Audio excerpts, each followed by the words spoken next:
بسم اللہ الرحمن الرحیم۔ السلام علیکم رحمۃ اللہ وبرکاتہ۔ دوستو، بچوں کی روح کا سفر موت سے لے کر قبر اور قبر سے برزخ اور پھر برزخ سے قیامت تک، یہ وہ سوالات ہیں جو ہر والدین کے دل میں بار بار ابھرتے ہیں۔ معصوم بچوں کی روح کس طرح قبض کی جاتی ہے؟ کیا قبر میں ان سے کوئی سوال جواب ہوتا ہے یا نہیں؟ قیامت کے اس سخت اور خوفناک دن جب لوگ میزان حساب اور پل صراط سے گزریں گے، تو یہ وہ معصوم بچے کن مراحل سے گزریں گے؟ موت کے بعد یہ بچے کہاں رہتے ہیں؟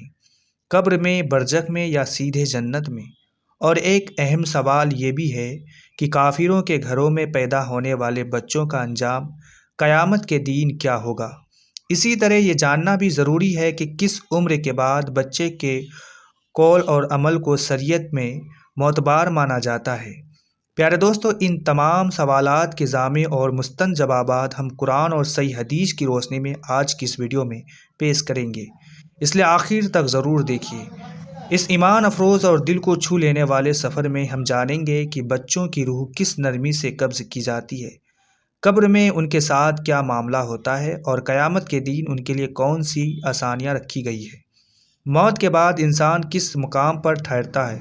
کافروں کے معصوم بچوں کا انجام اللہ کے عدل اور رحمت کے مطابق کیا ہوتا ہے؟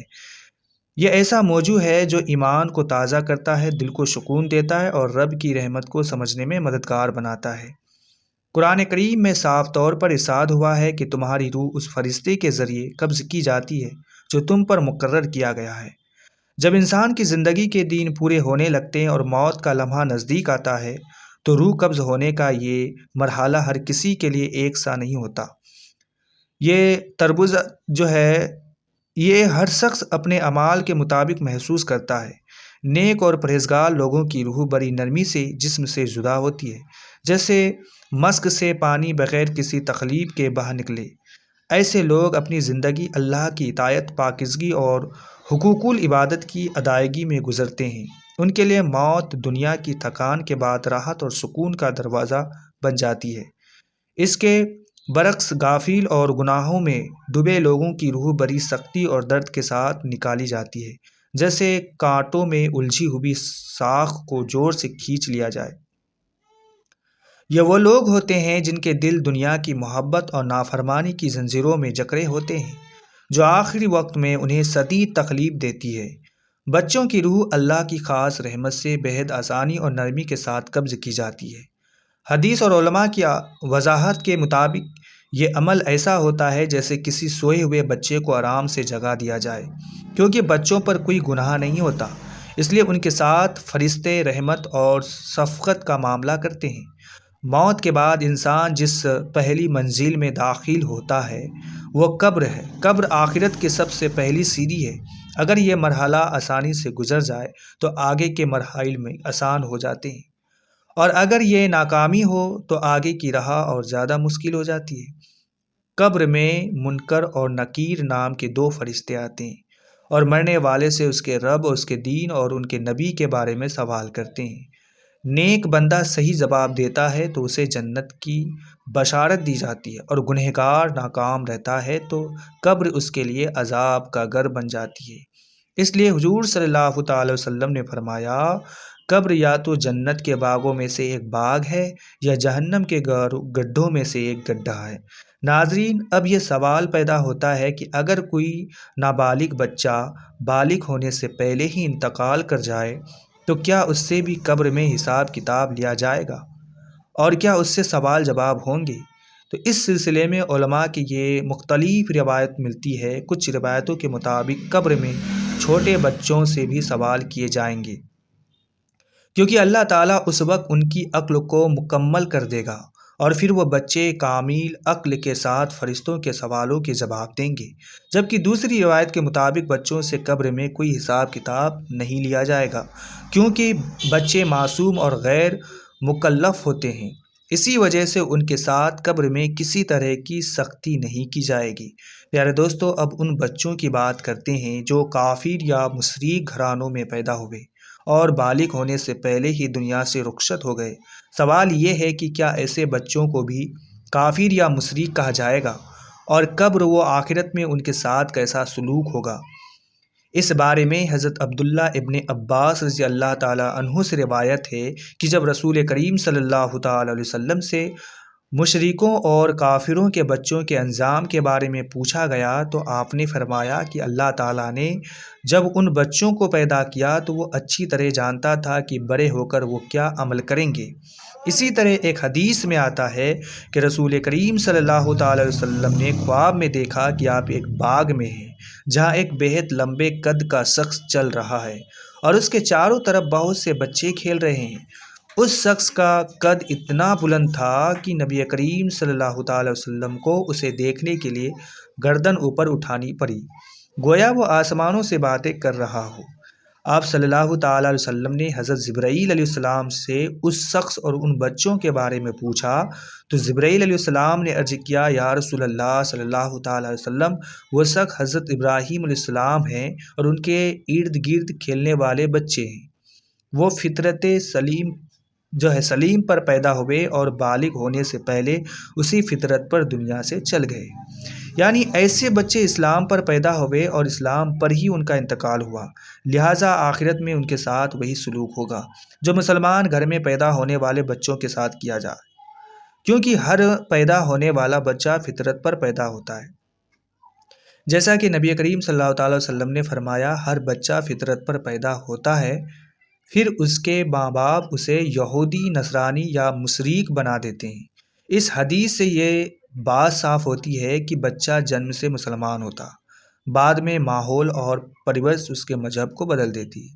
اس لیے اگر کوئی بچہ کافروں کے گھر پیدا ہوا ہو لیکن بالغ ہونے سے پہلے ہی مر جائے تو وہ فطرت اسلام پر ہی مارا سمجھا جائے گا۔ ناظرین، اب آخری سوال یہ رہ جاتا ہے کہ کس عمر سے بچے کی کفر یا ایمان کا اعتبار کیا جائے گا؟ روایت کے مطابق جب بچہ عاقل اور بالغ ہو جائے اور اچھے برے کی پہچان کرنے لگے، اسی وقت سے اس کے ایمان یا کفر کا حکم لاگو ہوتا ہے۔ تو اس عمر میں اگر کوئی بچہ کفر کا اظہار کرتا تو اس کے کفر کو شرعی طور پر مانا جاتا ہے اور وہ بچہ کافر سمجھا جائے گا۔ علماء کرام بیان فرماتے ہیں کہ اگر کوئی بچہ 7 سال کی عمر میں بھی کفر کرتا ہے تو اس کی کفر کا اعتبار کیا جائے گا اور وہ دائرۂ اسلام سے باہر سمجھا جائے گا۔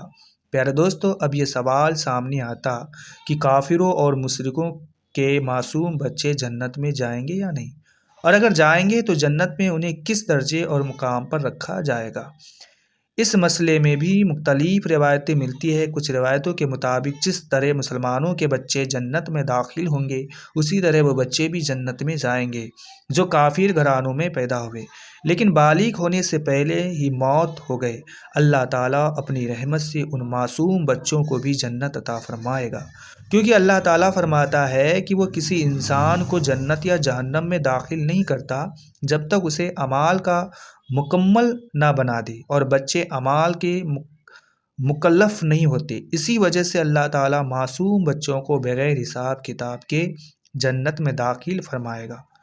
جبکہ کچھ روایتوں میں یہ بھی آتا ہے کہ کافروں اور مشرکوں کے بچے جنت میں تو جائیں گے لیکن ان کا درجہ مسلمان جنتی بچوں سے کم ہوگا۔ وہ جنت میں مسلمان بچوں کے تحت ہوں گے، ان کی خدمت انجام دیں گے۔ وہی کچھ علماء کرام اس مسئلے پر خاموشی اختیار کرتے ہیں اور کہتے ہیں کہ اس بارے میں حقیقی علم صرف اللہ تعالیٰ کے پاس ہے، وہی بہتر جانتا کہ وہ کافروں کے بچے کے ساتھ آخرت میں کیسا سلوک فرمائے گا۔ نبی کریم صلی اللہ تعالیٰ علیہ وسلم نے فرمایا، قلم 3 لوگوں سے اٹھا لیا گیا ہے، بچے سے جب تک وہ بالغ نہ ہو۔ یعنی یہ حدیث اس بات کی بہت مضبوط دلیل ہے کہ بالغ ہونے سے پہلے بچے پر نہ کوئی گناہ لکھا جاتا اور نہ ہی اس کا کفر درج کیا جاتا۔ ہمیں آگاہ کیا گیا ہے کہ اس دین سے ڈرتے رہو جب کوئی شخص کسی کے کسی کام نے نہیں آئے گا، نہ کسی کی سفارش قبول ہوگی، نہ کوئی بدلہ یا فدیہ لیا جائے گا، اور نہ ہی کوئی کسی کی مدد کر سکے گا۔ پیارے دوستو، قیامت کا دین اتنا سخت اور دل دہلا دینے والا ہوگا کہ خوف کی شدت سے حاملہ عورتیں اپنے حمل گرا دے گی، ماں اپنے جگر کے ٹکڑے کو بھول جائے گی اور اولاد اپنے والدین کو پہچاننے سے بھی غافل ہو جائے گی۔ اس دن نفسی نفسی کا عالم ہوگا، ہر انسان صرف اپنی ہی فکر میں ڈوبا ہوگا اور اپنے اعمال کے انجام سے کانپ رہا ہوگا۔